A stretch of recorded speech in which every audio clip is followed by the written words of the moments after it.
IAS ഉദ്യോഗസ്ഥയായ ദിവ്യ S Iyer മുൻ മന്ത്രി K രാധാകൃഷ്ണനെ ആശ്ലേഷിക്കുന്ന ചിത്രം സമൂഹ മാധ്യമങ്ങളിൽ വൈറലായതോടെ അതിന്റെ എതിർപ്പും പ്രശംസിച്ച് പലരും രംഗത്തെത്തി. മന്ത്രിസ്ഥാനം രാജിവെച്ച ശേഷം കെ രാധാകൃഷ്ണനെ സന്ദർശിച്ച ദിവ്യ എസ് അയ്യർ ഇൻസ്റ്റഗ്രാമിൽ പങ്കുവച്ച ചിത്രമാണ് വിവാദങ്ങൾക്കിടയാക്കിയത്. ഇതുമായി ബന്ധപ്പെട്ട പ്രമുഖ അഭിഭാഷകയായ സംഗീത ലക്ഷ്മണ പങ്കുവച്ച ഫേസ്ബുക്ക് കുറിപ്പാണ് ഇപ്പോൾ ചർച്ചയാകുന്നത്. സംഗീതയുടെ ഫേസ്ബുക്ക് ഇങ്ങനെയാണ്: ഉമ്മൻചാണ്ടിക്ക് പിന്നിൽ സരിത നിന്നതും മുഖ്യമന്ത്രി പിണറായി വിജയന് പിന്നിൽ ദിവ്യ എസ് അയ്യർ നിൽക്കുന്നതുമായുള്ള ചിത്രം പങ്കുവച്ചാണ് സംഗീത ലക്ഷ്മണ കുറിപ്പ് പങ്കുവച്ചത്. ആ കുറിപ്പ് ഇങ്ങനെയായിരുന്നു: ഫീലിംഗ്, ഉമ്മൻചാണ്ടി എങ്കിൽ അത് ചൂഷണം, പിണറായി വിജയൻ എങ്കിൽ അത് കരണം, ഏഗെയിൻ ഫീലിംഗ്, നായനാര് പെണ്ണിനത് പീഡനം, അയ്യര് പെണ്ണിനത് കരുത്ത്, മോർ എഗെയിൻ ഫീലിംഗ്. ഈ അയ്യരും നായനാരും ഒക്കെ എന്തിനാണ് പിന്നിലൂടെ പോയി കുമ്പിട്ട് നിന്ന് കാര്യം പറയുന്നത് എന്ന സ്വന്തം ഒരുത്തന്റെയും പിന്നിലൂടെ പോയി കുമ്പിട്ട് നിൽക്കാത്ത, ഒരുത്തന്റെയും പിന്നിലൂടെ പോയി കുമ്പിട്ട് നിന്ന് കാര്യം പറഞ്ഞു കിട്ടുന്ന കരുത്തില്ലാത്ത, ഒരുത്തനാലും പീഡിപ്പിക്കപ്പെട്ടിട്ടില്ലാത്ത ഒരു ദളിത് സ്ത്രീ സംഗീത ലക്ഷ്മണ. ഇങ്ങനെയാണ് അവർ തന്റെ പോസ്റ്റ് അവസാനിപ്പിക്കുന്നത്. എന്തായാലും നേരത്തെ തന്നെ ദിവ്യ എസ് അയ്യരുടെ പോസ്റ്റുമായി ബന്ധപ്പെട്ട പല തരത്തിലുള്ള വിമർശനങ്ങൾ ഒക്കെ പല ഭാഗത്തു നിന്നുണ്ടായി. നേരത്തെ ഒരു ഗർഭിണിയായ സ്ത്രീയെ സുരേഷ് ഗോപി തിരഞ്ഞെടുപ്പ് പ്രചാരണവുമായി ബന്ധപ്പെട്ട അത്തരത്തിൽ അവരോട് പെരുമാറിയപ്പോൾ, അല്ലെങ്കിൽ അവരെ ചേർത്ത് നിർത്തിയപ്പോൾ കുരു പൊട്ടിയവരാണ് കേരളത്തിലെ സഹാക്കന്മാർ മുഴുവൻ.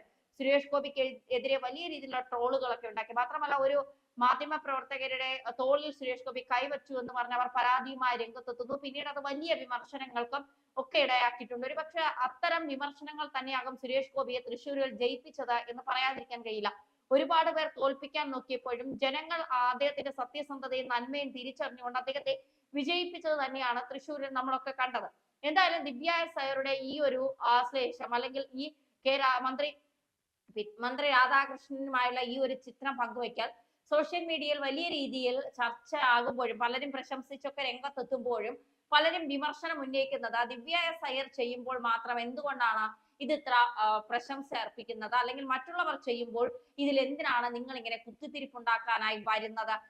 ചെയ്യുന്നത് നല്ല കാര്യങ്ങളാണെങ്കിൽ അത് ഏത് പാർട്ടിയിലുള്ളവർ ചെയ്താലും അതിനെ അംഗീകരിക്കുകയല്ലേ വേണ്ടത് എന്നുള്ള നിരവധി കമന്റുകളാണ് സോഷ്യൽ മീഡിയയിൽ ഇതുമായി ബന്ധപ്പെട്ട് വരുന്നത്. ഇത് തന്നെയാണ് ഇപ്പോൾ സംഗീത ലക്ഷ്മണിയെ ചോദിക്കുന്നത്.